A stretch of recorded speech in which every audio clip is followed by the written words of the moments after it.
बिस्मिल्लाहिर्रहमानिर्रहीम। शुरू अल्लाह के नाम से जो बड़ा मेहरबान निहायत रहम वाला है। अल्हम्दुलिल्लाहि रब्बिल आलमीन, अस्सलातु वस्सलामु अला सय्यिदिल मुरसलीन वल आकिबतु लिल मुत्तकीन, अम्मा बाद। मुख्तसर सा जरा पीछे से चलते हैं कि हज के लिए हमने एहराम जो है अपनी रहाइश गाहों से बांधना है। यहाँ पे दो तरह की राय है एक मसला में कि एहराम बांध के 2 रकत नमाज अदा करना। कुछ उलमा का ख्याल है कि 2 रकत नमाज अदा करनी चाहिए और कुछ उलमा का ख्याल है कि एहराम की 2 रकत नमाज अदा नहीं की जाती। अगर स्टडी करें तो समझ ये आती है कि जैसे कुछ गलत फहमी भी है। रसूलुल्लाह सल्लल्लाहु अलैहि वसल्लम का असल तरीका ये था कि जब आपने एहराम बांधना होता तो किसी नमाज का वक़्त होता तो आप सल्लल्लाहु अलैहि वसल्लम वो नमाज अदा किया करते थे। जैसे आपने हज पे निकलने के लिए असर की नमाज अदा फरमाई तो वो नमाज अदा करते थे। इसलिए जब चादरें बांधनी है तो कोशिश करें कि अगर किसी नमाज का वक़्त है वो नमाज अदा कर ली जाए। वुजू किया है तो वुजू की 2 रकतें अदा कर ली जाए। तो इस तरह से दोनों तरफ से जो गलत फहमी है वो दूर हो जाए ताकि इख्तिलाफ ना डाला जाए बल्कि मुफाहमत पैदा की जाए और मसला हल किया जाए।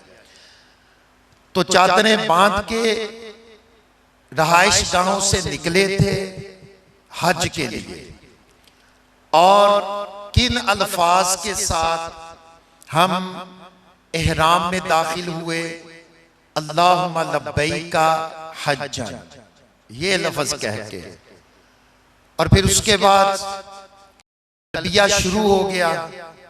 हम मिना में आ गए। मिना में आके हमने जोहर की नमाज जमात के साथ 2 रकत अदा की, यानी कसर नमाज। असर के वक़्त में असर की, मगरिब के वक़्त में मगरिब की, इशा के वक़्त में इशा की, फजर के वक़्त में फजर की। यानी इस रात दिन में नबी सल्लल्लाहु अलैहि वसल्लम ने 2 नमाजें इकट्ठी नहीं की। इसलिए लोग असल वक़्त में हर नमाज को अदा करते हैं। अगले दिन फजर की नमाज के बाद जब सूरज तुलू हो गया तो सूरज तुलू होने के बाद हम निकल पड़े। किस मैदान की तरफ? अराफात की तरफ। मुज़दलिफा के बाहर से होते हुए, मुज़दलिफा के अंदर हम दाखिल नहीं हुए, स्टे नहीं किया, बल्कि हम सीधे अराफात चले गए। और अराफात में हमने जाके ज़वाल, जब सूरज ढल गया, हमने खुतबा सुना, जिसको हज का खुतबा कहते हैं। खुतबा सुनने के बाद साथ ही अजान हुई, इकामत हुई। हमने जोहर की नमाज 2 रकतें जमात के साथ अदा की, सलाम फेरा। सलाम फेरते साथ ही फिर इकामत हुई, यानी असर की नमाज के लिए। और असर की जमात खड़ी हुई। हमने 2 रकत नमाज जो है वो जमात के साथ अदा की। ये जोहर और असर की नमाज जमा हो गई। कोई ताखीर से भी पहुंचे तो पता चला कि अल्लाह के नबी सल्लल्लाहु अलैहि वसल्लम ने चूंकि यहाँ पे दोनों नमाजें जमा की हैं, हम भी वहां पे दोनों नमाजें जमा करेंगे ताकि सूरज गुरूब होने से पहले पहले हमारे पास काफी वक्त बच जाए और हम खूब अल्लाह का जिक्र कर लें। जैसे ही सूरज गुरूब होगा हम अरफात के मैदान को छोड़ देंगे और वहां से निकल आएंगे और आहिस्ता तरीके से निकलेंगे। खुली जगहों पे तेजी पकड़ी जा सकती है। जो गाड़ियों पे आना चाहेंगे वो गाड़ियों पे आएंगे, जो पैदल आना चाहेंगे वो पैदल आएंगे और मुज़दलिफा पहुंच जाएंगे और मुज़दलिफा में आके मगरिब और इशा की नमाज इकट्ठी अदा करेंगे। ये भी जमा की अल्लाह के नबी इस्लाम ने, इसलिए ताकि उम्मत में आसानी पैदा हो जाए लोगों के लिए और रात को वो खूब आराम कर सके। इस रात अल्लाह के नबी सल्लल्लाहु अलैहि वसल्लम ने और कोई नफल नवाफल और कोई जिक्र और अज़कार और किसी किस्म की कोई तिलावत या कोई भी ऐसी इबादत नहीं फरमाई, बल्कि आपने सारी रात आराम किया। क्यों? ताकि अगले दिन जिस दिन बहुत ज्यादा काम करने हैं उसके लिए थोड़े जिस्म को रेस्ट मिल जाए और लोगों के लिए आसानी पैदा हो जाए। सुबह फजर की नमाज के लिए उठें, नमाज बा जमात अदा करें, मशअरे हराम यानी मस्जिद के पास आ जाएं और वहां पे फिर अल्लाह के जिक्र में मसरूफ रहें और उसके बाद जब खूब दिन रोशन हो जाए, सूरज तुलू होने से पहले उस मैदान यानी मुज़दलिफा को छोड़ दें और मिना की तरफ रुख कर लें। ऐसे ही नबी सल्लल्लाहु अलैहि वसल्लम ने किया। जब आप सल्लल्लाहु अलैहि वसल्लम वहां से निकले तो आपने हुक्म दिया हजरत फजल बिन अब्बास रजी अल्लाह ताला अन्हु को। वो कहते हैं मैं अल्लाह के नबी सल्लल्लाहु अलैहि वसल्लम के पीछे सवार था। आपने फरमाया फजल कंकर उठाओ, क्योंकि जाके मिना में बड़े जमरे को कंकर मारने हैं, कंकर उठाओ। तो उन्होंने वहां से कंकर उठाए, यानी चलते हुए रास्ते से कंकर उठाए। अब यहाँ पे ये समझा जाता है कि मुज़दलिफा से कंकर उठाना जरूरी है, लिहाजा अय्यामे तशरीक के जो 3 दिन दूसरे हैं उनमें भी जो कंकर मारने हैं वो भी मुज़दलिफा से उठाए जाते हैं। प्यारे भाइयों, ऐसा रसूलुल्लाह सल्लल्लाहु अलैहि वसल्लम ने किसी को हुक्म नहीं दिया कि कंकर जो हैं वो मुज़दलिफा के मैदान से ही उठाए जाएं, बल्कि रास्ते से कहीं से भी कंकर मिल जाएं वो कंकर उठाएं और जाके जमरे की रमी करें। उसके बाद जो यामे तशरीक के कंकर हैं वो अपने खैमों से उठा लें, बाहर से मिना में उठा लें, जिस जगह से मिले वहां से कंकर उठाएं। वो कहते मैंने ऐसे कंकर उठाए थे कि वो 2 उंगलियों के दरमियान आता था, तीसरी उंगली की जरूरत नहीं थी, यानी इतना छोटा कंकर था, मतलब चने के बराबर वो कंकर था ताकि वो कंकर मारा जाए। तो मुज़दलिफा से मिना की तरफ आते अब भी अपना तलबिया जारी रखें, लब्बैक अल्लाहुम्मा लब्बैक, तकबीरें पढ़ें, तहलील पढ़ें, ला इलाहा इल्लल्लाह, जो विर्द करना चाहते हैं वो विर्द करें। इन दोनों के दरमियान यानी मिना की तरफ आते हुए मुज़दलिफा से रास्ते में दरमियान में एक वादी आएगी जिसको मुहस्सर कहते हैं। वो ऐसी जगह होगी जो मिना के करीब तर होगी, ठीक है, लेकिन वहां पे खैमा कोई नहीं होगा। वो वहां पे उसका बोर्ड लगा होगा कि ये वादी मुहस्सर है, ये वो जगह थी जहां पे अल्लाह ताला ने वो जो हमने कुरान में सूरत पढ़ी, ली इलाफी कुरैश इलाफिहिम रिहलत अश-शिता'i वस-सैफ, तो वहां पे जो अबरहा आया था हाथी लेके अल्लाह के घर पे माज़अल्लाह हमला करने के लिए, तो अल्लाह ने उनको वहां पे तबाह बर्बाद किया था। तो ये है वादी मुहस्सर, तो ये बिल्कुल करीब है मिना के। तो यहां से नबी सल्लल्लाहु अलैहि वसल्लम की सुन्नत मुबारका ये है कि आप सहाबा को तेजी से लेके वहां से गुजरे। तो यहां से तेजी से आपने गुजरना है, इस सुन्नत का भी आपने खास ख्याल रखना है। वादी का नाम है वादी मुहस्सर, ये वहां पे बोर्ड पे लिखा होगा। फिर हम मिना के मैदान में दाखिल हो जाएंगे। आज का जो दिन है ये कौन सी तारीख बनेगी? 10 ज़ुल्हिज्जा। तो ये जो दिन है, इस दिन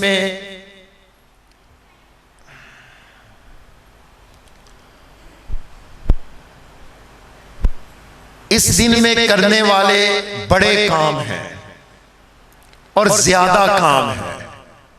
ये जोहद वाला और मेहनत वाला दिन है पूरे हज के अंदर, और थकावट वाला ये दिन है। इस दिन पता चलता है कि हज करने के लिए हम लोग आए हैं। तो जो लोग पहले से प्रैक्टिस शुरू कर देते हैं, वर्जिशें शुरू कर देते हैं, और वो करते हैं मार्च शुरू करते हैं, यानी कि वॉक शुरू कर देते हैं, तो उनका मकसद यही होता है कि इस दिन को जो है वो सही तरीके से गुजारा जा सके, क्योंकि ये जो दिन है ये जोहद का दिन है। 10 ज़ुल्हिज्जा को करने वाले काम ये 4 हैं। हर मर्द औरत को इनका इल्म होना चाहिए। नंबर 1, जमरा अक़बा, वो जो 3 जमरे हैं।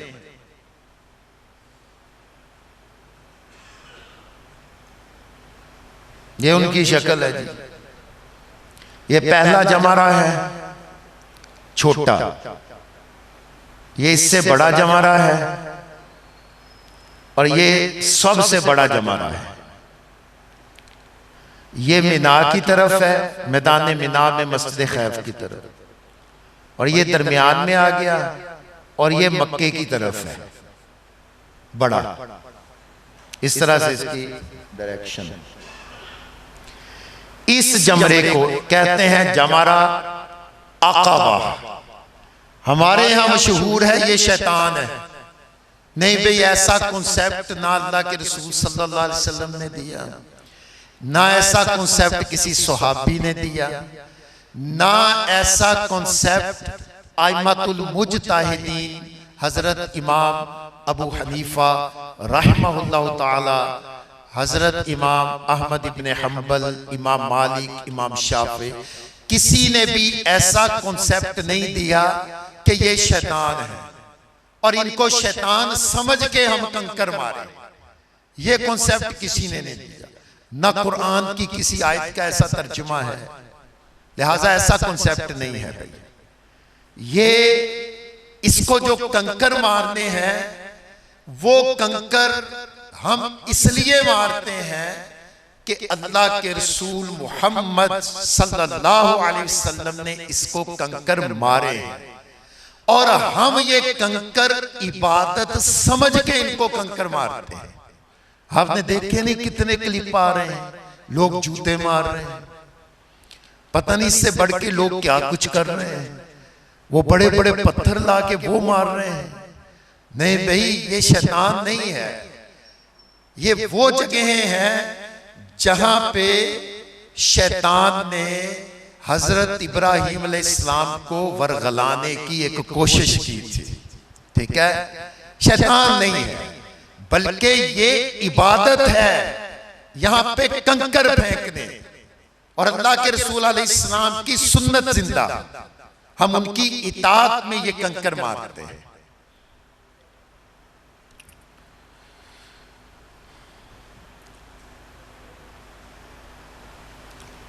ये साइज भी ठीक है कंकरों का।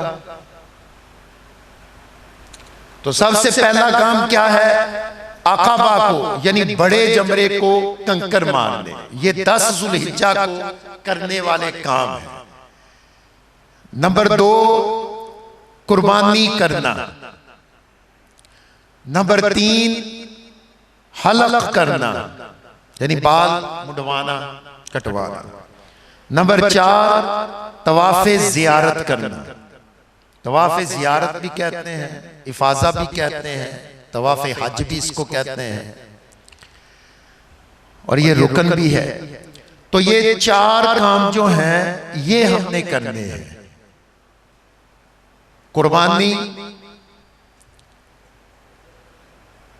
कुर्बानी जो है ये वो तरतीब है सारी जो अल्लाह के रसूल सल्लल्लाहु अलैहि वसल्लम ने इस तरह से किया है। पहले ये काम किया, फिर ये काम किया, फिर ये काम किया, फिर आपने ये काम किया। जब हम सीधे रास्ता ही उन्होंने इस तरह से बनाया होगा कि हम सीधे ही जमरे पे पहुंच जाएंगे।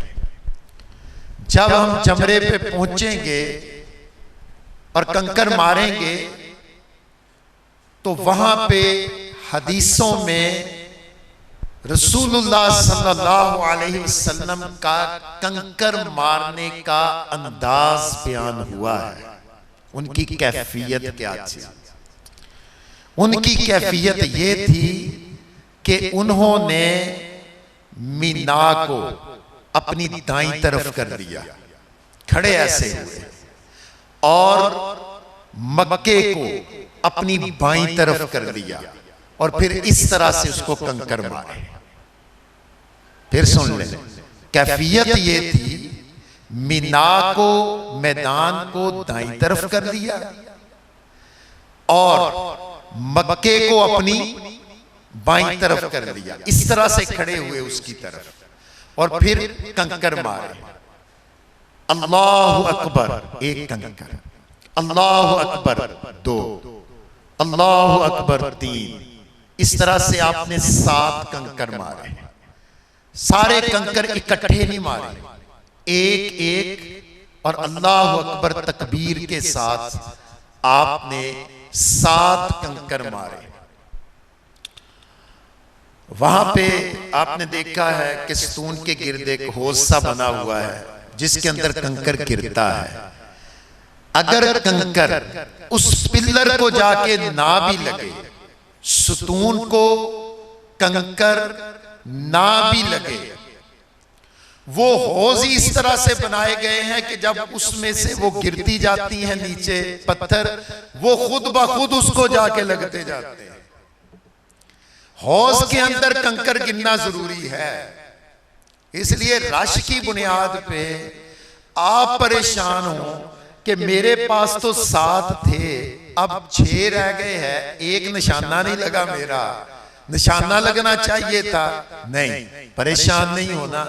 अगर कंकर उसके अंदर गिर गया है, वो खुद ब खुद जाके लग जाएगा उसको।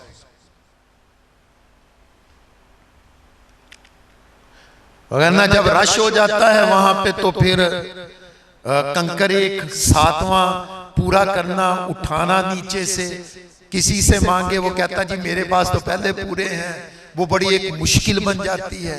इसलिए हौज में कंकर गिर जाए, आप समझ लें कि कंकर जाके उसको लग जाएगा।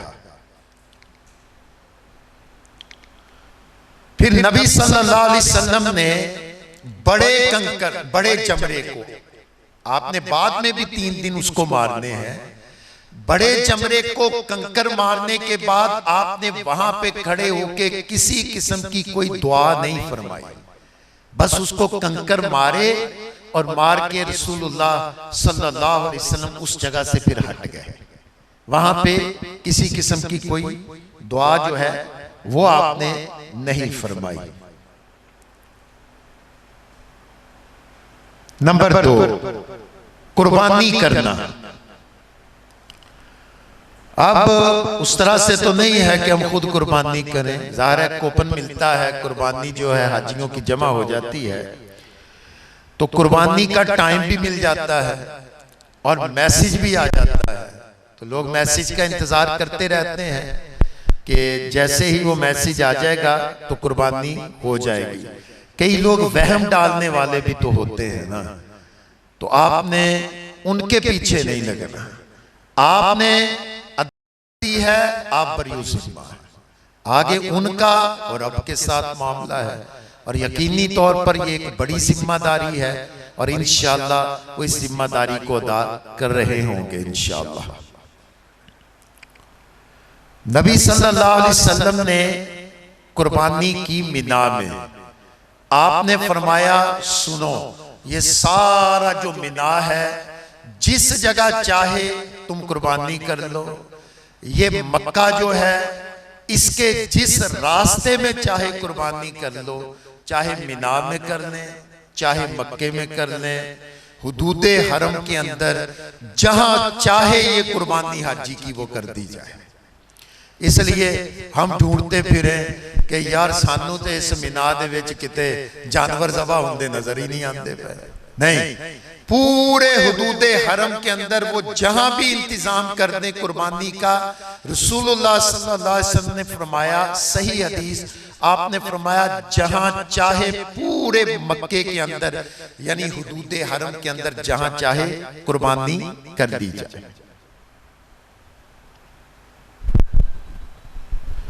कुर्बानी एक ही है हाजियों की, जिसको हदी कहते हैं।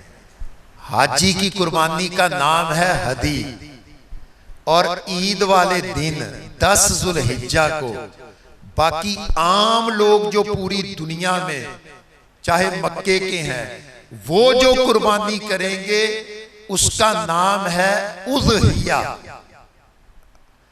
ये है उसका नाम उज़हिया, जो हम कुर्बानियां यहाँ पे करते हैं। जो हाजी लोग आप लोगों ने वहां पे कुर्बानी करनी है वो है हदी। आपके जिम्मे सिर्फ वो एक कुर्बानी है। आप कहें जी ने दूसरी अब कुर्बानी ईद की अलग करनी है, वो आपके जिम्मे नहीं है। बाकी खुशी से चाहे आप सुन्नत रसूल पे अमल करते 100 ऊंट ज़बा कर दें, कोई बात नहीं है। तो एक कुर्बानी जो है वो आपके जिम्मा है जो आपने करनी है।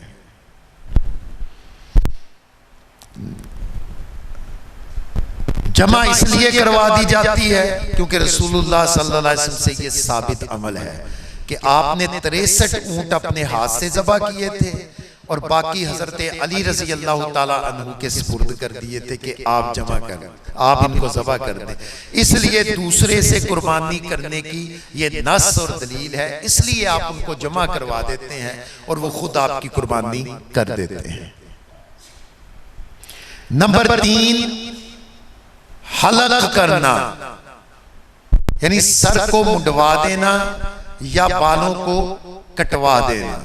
तो नबी अलैहिस्सलाम ने जो हज किया था उसमें आपने अपने बालों को मुंडवा दिया था। सुन्नत पे अमल करें कि अपने सारे बालों को मुंडवा दें, इसलिए कि प्यारे पैगंबर ने मुंडवा दिए थे, हालांकि गुंजाइश कटवाने की बाकी है। नंबर 4, अच्छा ये हलक करने में मैंने उस दिन वो मशीन के साथ के मशीनों के साथ भी लोग वहां पे बैठे हैं, तो मशीन के साथ जो बालों को मुंडवाना है हम उसे अपने इलाकों में टिंड ही कहते हैं, उसके साथ भी हलक हो जाता है कि ये बाल मोड़ दिए जाते हैं। लेकिन नंबरों का ख्याल करना है, छोटे से छोटे नंबर के साथ सर को मुंडवाएं, बड़े नंबरों का एतबार नहीं है, वो ऐसे है जैसे बाल काटे हुए हैं, उनसे परहेज करें। औरत भी उस दिन अपने सारे बाल पकड़ेगी और आखिर पे आके जब एक पोर रह जाएगा तो उसको वो काट देगी या कटवा देगी। ये भी वहां पे एक वहम है, नहीं जी खुद नहीं कटने, खुद नहीं कोई कट सकता है, या जिसने एहराम पहना हुआ है वो भाई वो कैसे काट सकता है, ये भी एक वहम डाला जाता है। अल्लाह के बंदो, जब हमने एहराम पहने थे तो हम पे क्या पाबंदी लगी थी कि बालों को कटवाना नहीं है, उखाड़ना नहीं है, यही पाबंदी थी ना। लेकिन अब जब बाल काटने का वक्त आ गया, अब ये हमारे लिए क्या बन गया है? अब ये इबादत बन गया है, अब हराम नहीं है, अब तो इबादत है। अब जो भी इस पे अमल करेगा अब नेकी है। जब मना किया था उस वक्त वो नेकी नहीं थी, वो हराम था कि नहीं काट सकते, नहीं मुड़वा सकते, नहीं काट सकता, अपने बाल को उखाड़ नहीं सकता, अपने बाल को काट नहीं सकता। लेकिन अब ये क्या बन चुका है? ये इबादत बन चुका है कि अब इनको काटना है तो फिर चाहे खुद काट लो, चाहे अगले से कटवा लो। बात इंशाल्लाह क्लियर है। इसलिए लोग सुनी सुनाई बातें और दूसरे को वहम डालना और अगले को परेशान करना, ऐसी बात नहीं वहां पे करनी चाहिए, बल्कि वहां पे इज्तिमाइयत का सबक होना चाहिए, इत्तिहाद का होना चाहिए, और दूसरा इख्तलाफात से बचने का सबक हो, और इसके साथ लोगों को सहूलत दें, ना कि लोगों को परेशान करें। अपने यहां से लेके जाएं, मशीन यहां से लेके जानी चाहिए। वरना एक दफा वहां पे वो टिंड करवाने का, बाल मुंडवाने का वो मशीन जो है वो एक उससे यहाँ पे एक आसानी से मशीन आ सकती है, तो मशीन यहाँ से लेके जाए और ये काम वहां पे खुद करें। आप हमाम में जाएंगे वहां पे रश होगा, किसी से बात करेंगे वो इतने इतने रियाल मांगना शुरू कर देगा। आप अपने काम खुद निपटाएं, ये ज्यादा बेहतर है। इंशाल्लाह खुद करना नबी अलैहिस्सलाम की सुन्नत मुबारका भी है, मक्के में होके ये भी अमल करें इंशाअल्लाह। नंबर 4, तवाफे जियारत करना।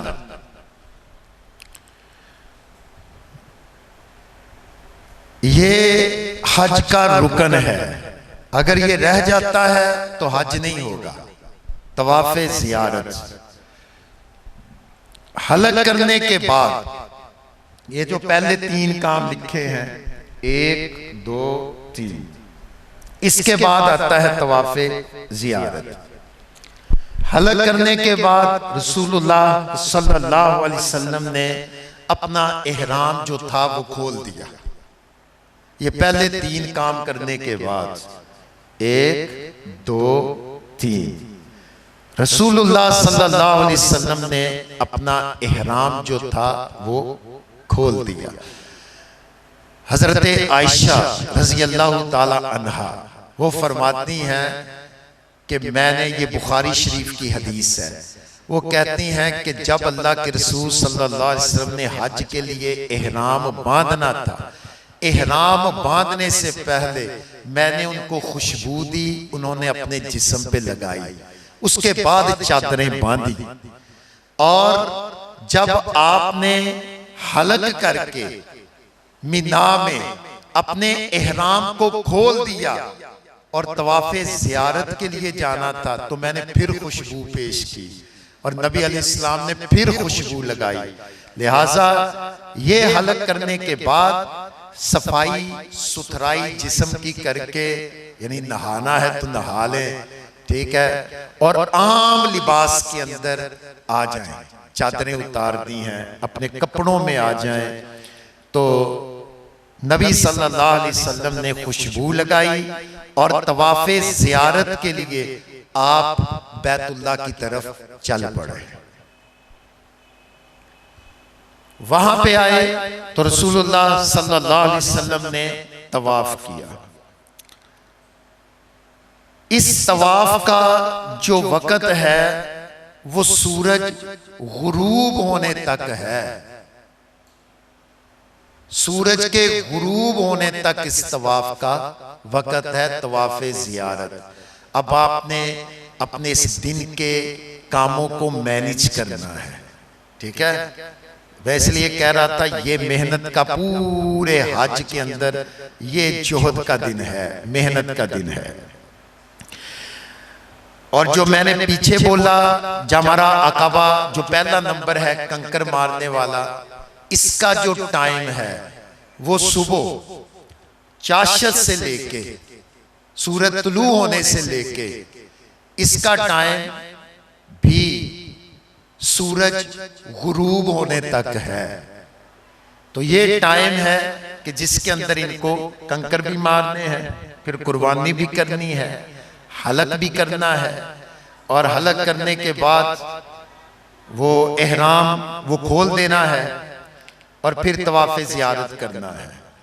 जब हलक करने के बाद एहराम को खोला जाएगा तो हमारे ऊपर से ये 3 का हमारे ऊपर से हर किस्म की पाबंदी एहराम की खत्म हो जाएगी, सवाए एक पाबंदी के। वो पाबंदी है हुकूके ज़ौजैन, ये पाबंदी रह जाएगी, वो खत्म हो जाएगी। जब तवाफ़े ज़ियारत कर लेंगे तो फिर सारी पाबंदियां एहराम की वो खत्म हो जाएंगी।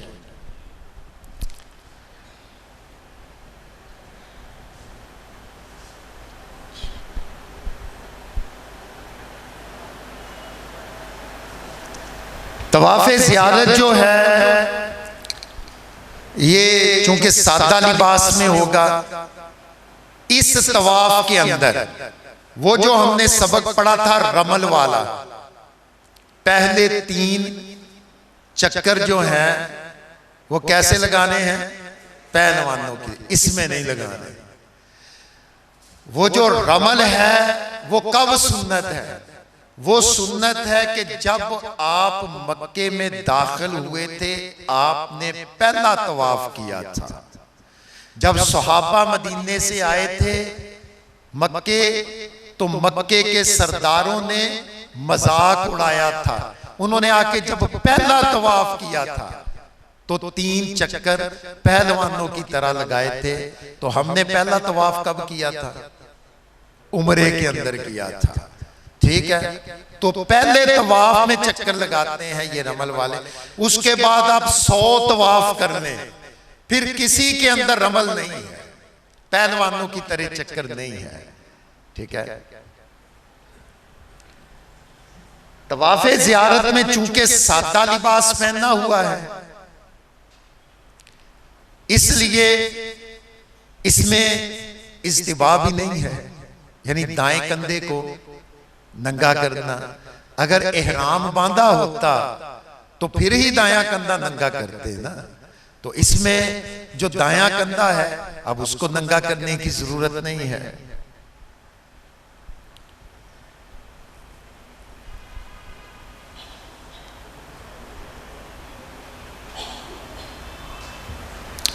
औरतों के मुताल्लिक एक मसला,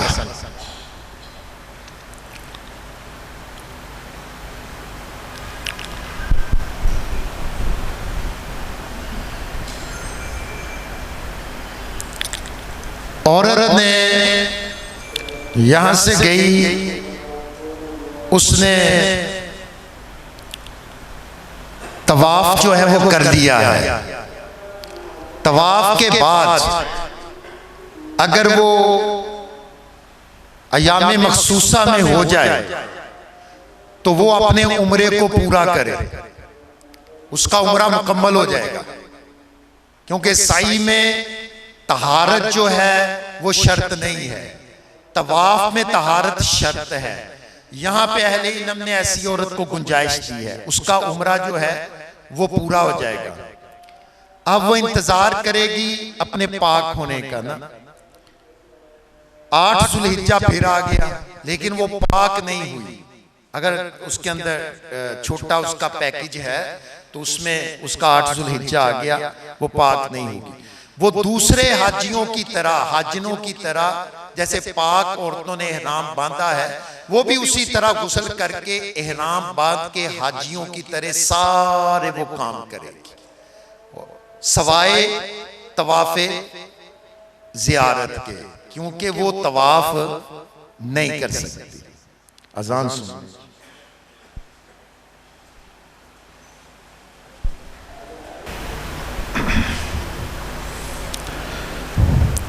बिस्मिल्लाहिर्रहमानिर्रहीम।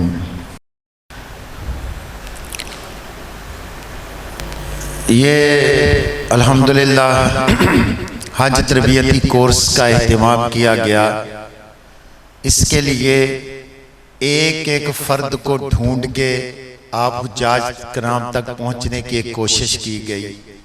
आपके लिए एक ग्रुप बनाया गया, यकीनन आप लोग उसमें ऐड होंगे और उसके अंदर एक दूसरे को इन्फॉर्मेशन भी होते रहे और हमने रजिस्ट्रेशंस भी की लोगों की। उसमें यहाँ पे एक रजिस्ट्रेशन हुई महमूद इकबाल साहब, इब्तदाई जो रजिस्ट्रेशन है इब्तदाई, उनमें महमूद इकबाल साहब, उनके बेटे यहाँ पे होंगे फैसल महमूद, शायद वो भी नहीं आए। फैसल महमूद ये उस्मान ब्लॉक से हैं। ये इनके वालिद महमूद इकबाल साहब और इनके बेटे फैसल महमूद साहब और उनकी जो महमूद इकबाल साहब की ज़ौजा, माशाल्लाह सारी फैमिली की यहाँ पे रजिस्ट्रेशन हुई। तो ये जो महमूद इकबाल साहब थे, ये रज़ा इलाही से अल्लाह को प्यारे हो गए, इन्ना लिल्लाहि व इन्ना इलैहि राजिऊन, और इस प्रोग्राम के अंदर नहीं पहुँच सके। तो भाई ये तो एक सआदत की बात है। अल्लाह ताला आप सबको सेहत भी दे, हिम्मत भी दे और ताकत भी दे, और अल्लाह ताला उनको उनकी नीयत के मुताबिक अजर अता फरमाए और उनके दर्जे अल्लाह ताला बुलंद फरमाए। तो उनके बेटे मुझसे पूछ रहे थे कि मैं अपने भाई को एडजस्ट करवाने की कोशिश कर रहा हूँ कि वो उनकी जगह पे अब हज पे जाए। तो मैंने उनको मसला बताया है कि इसको हज्जे बदल कहते हैं, कि जब तक आप जिसने हज उनकी तरफ से करने जाना है, जब तक उसने खुद हज नहीं किया वो उनकी तरफ से नहीं कर सकेगा।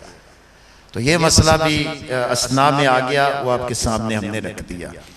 तो ख़वातीन का एक मसला चल रहा था, तो मैं कह रहा था वो तवाफ़े ज़ियारत नहीं कर सकती, क्योंकि तवाफ़े ज़ियारत जो है वो नमाज की तरह है, ना नमाज पढ़ेगी ना तवाफ़े ज़ियारत का। अब वो इंतज़ार में रहे कि अयाम तशरीक में जब भी वो पाक हो जाए, 11 को, 12 को, 13 को, जब पाक हो जाए वो आके तवाफ़े ज़ियारत कर ले। अगर अब भी नहीं वो पाक हुई तो मज़ीद इंतज़ार वो करे, तो फ्लाइट से पहले पहले पाक हो जाए, तवाफ़े ज़ियारत कर ले। क्योंकि अगर तवाफ़े ज़ियारत ना किया तो फिर हज नहीं हो सकेगा। इसके साथ अहले इल्म ने मुत्तफ़क़ुन ये गुंजाइश दी है, मुत्तफ़क़ुन वो ये कि उसकी फ्लाइट का दिन आ गया लेकिन वो पाक नहीं हुई, अगर तवाफ़े ज़ियारत ना किया तो उसका हज नहीं होगा। तो उसके लिए अहले इल्म ने ये मसला पेश किया है कि वो औरत उसी हालत में गुस्ल करके उसी हालत में वो बैतुल्लाह का तवाफ करेगी, तवाफ़े ज़ियारत करेगी, क्योंकि इसके बगैर हज नहीं होगा। उसके लिए ये खास एक गुंजाइश वो दी गई। तवाफ़े ज़ियारत का जो वक़्त है वो मैं कह रहा था क्या है, सूरज गुरूब होने तक। अबू दाऊद शरीफ हदीस की किताब, उसमें ये हदीस मौजूद है जिसका सियाको सबाक ये है कि अगर सूरज गुरूब होने तक हाजी ने तवाफ यानी तवाफ़े ज़ियारत ना किया, वो दोबारा चादरें बांध ले इहराम की। ये अबू दाऊद के अंदर सही हदीस है और ये मसला मैंने आपको बता दिया है।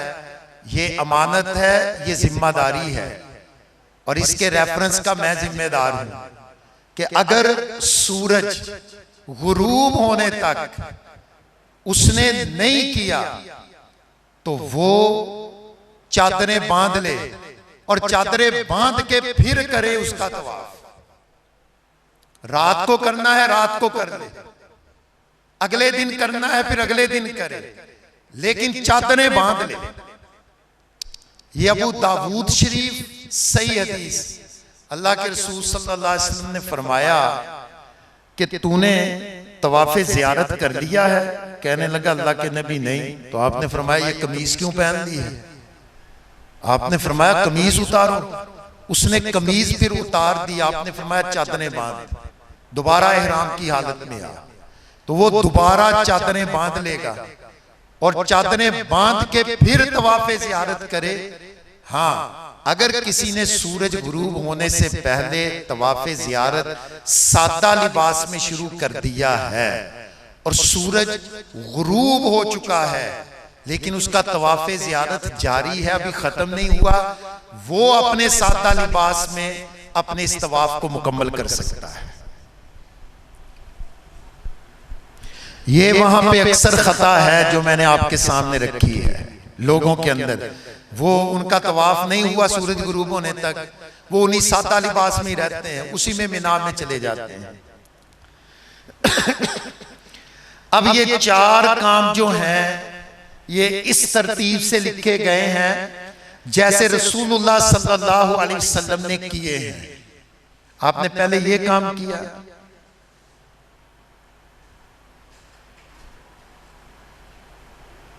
फिर ये किया, फिर ये किया, उसके बाद ये काम किया।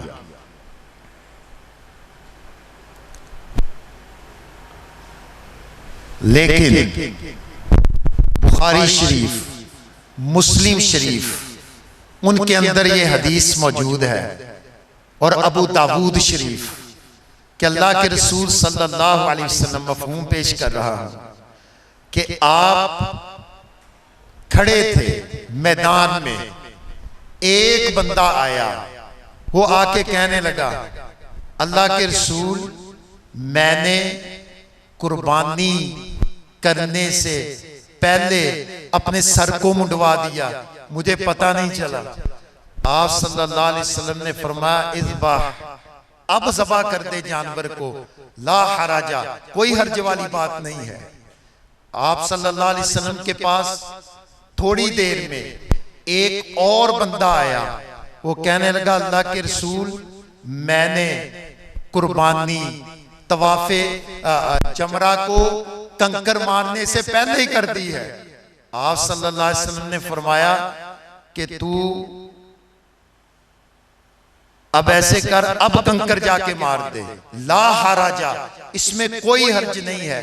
सहाबा कहते हैं कि हमने इस दिन अल्लाह के रसूल सल्लल्लाहु अलैहि वसल्लम को देखा कि आपसे आके जो बंदा जो कह रहा था कि अल्लाह के रसूल मैंने ऐसे करना था, ऐसे कर लिया, तवाफ़े ज़ियारत मैंने सबसे पहले कर लिया और जमरा अक़बा को जो कंकर है वो अभी तक मारे नहीं, किसी ने कहा मैंने हलक पहले कर लिया, कुर्बानी अभी तक नहीं की। सब ने बेतरतीब आके बातें जब अल्लाह के नबी अलैहिस्सलाम के सामने की तो फरमाया वो अल्लाह के रसूल अलैहिस्सलाम के सामने ये सवाल कर रहे थे और आप आगे से कह रहे थे इफ़अलू, करते जाओ, वला हराजा, किसी हर्ज, कोई हर्ज नहीं है, कोई बात नहीं है। यानी आप सल्लल्लाहु अलैहि वसल्लम लोगों को सहूलत दे रहे थे। इसलिए इन चार कामों में किसी वजह से कोई आगे पीछे काम हो जाता है तो ये कोई हर्ज वाली बात नहीं है। इसका अल्लाह के फजल से जिम्मेदार हूं। बुखारी शरीफ, मुस्लिम शरीफ, हदीस की किताबों में ये बिल्कुल वाज़ेह हदीस है। अल्लाह के रसूल अलैहिस्सलाम उस दिन नरमी कर रहे थे और सहाबा को ऐसे सारे ऑप्शन दे रहे थे कि कोई बात नहीं है, कोई हर्ज वाली बात नहीं है, पूरा करते जाओ, अमल करते जाओ। तो किसी वजह से अगर कोई आगा पीछा हो जाता है कोई हर्ज वाली बात नहीं है। इस तरह से तरतीब ये भी प्यारे पैगंबर की सुन्नत और बेतरतीबी वो भी प्यारे पैगंबर की सुन्नत, क्योंकि नबी सल्लल्लाहु अलैहि वसल्लम का अमल भी हमारे लिए सुन्नत, आपका कौल मुबारक भी हमारे लिए सुन्नत। आपके सामने कोई बंदा काम करे और उस पे पैगंबर सल्लल्लाहु अलैहि वसल्लम खामोशी इख्तियार कर ले, वो भी हमारे लिए सुन्नत है। इसलिए इनके अंदर अगर तरतीब आगे पीछे हो जाती है तो इसमें कोई हर्ज वाली बात नहीं है।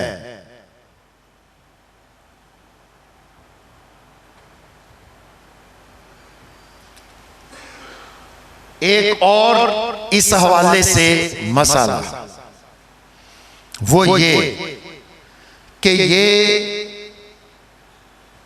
1 2 3 4 काम है। इन 4 कामों में से कोई से 2 काम कर लिए जाएं, कोई से 2 काम कर लिए जाएं तो वो अपनी चादरें खोल सकता है।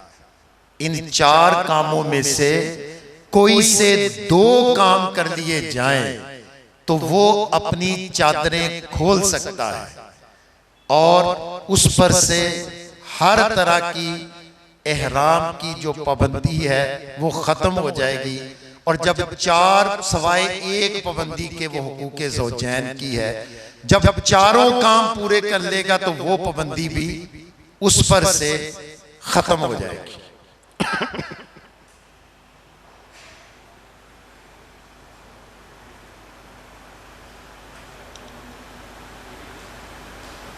तो ये वो सहूलतें हैं जो शरीयत ने हमारे लिए पैदा की हैं। ये सवाल है जी कि तवाफ़े ज़ियारत क्या गुरूब आफ्ताब के बाद भी किया जा सकता है? जी बिल्कुल। जो गुरूब आफ्ताब से पहले ना कर सके वो बाद में कर ले, लेकिन वो एहराम की हालत में हो जाए, जैसे कि सुन्नत रसूल सल्लल्लाहु अलैहि वसल्लम से साबित है।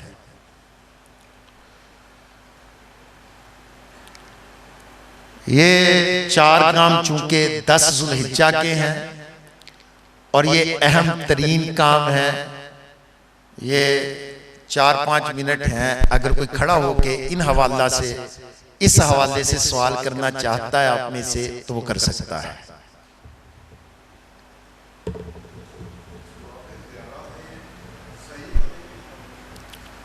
जी जज़ाकल्लाह, आपने एक तवज्जो दिला दी। हज तमत्तो करने वाला, जो कि हम हज करने के लिए जा रहे हैं, पहले उम्रा किया, एहराम खोल दिए, उसके बाद हज के लिए एहराम बांधा। हमारे ऊपर 2 साई है, 2 साई हमारे ऊपर है। एक साई हमने उम्रे में कर ली और दूसरी साई हमने हज में करनी है, और वो साई तवाफ़े ज़ियारत के साथ करनी है। तो वो इसके अंदर प्लस है जी, तवाफ़े ज़ियारत के साथ वो भी सही की जाए।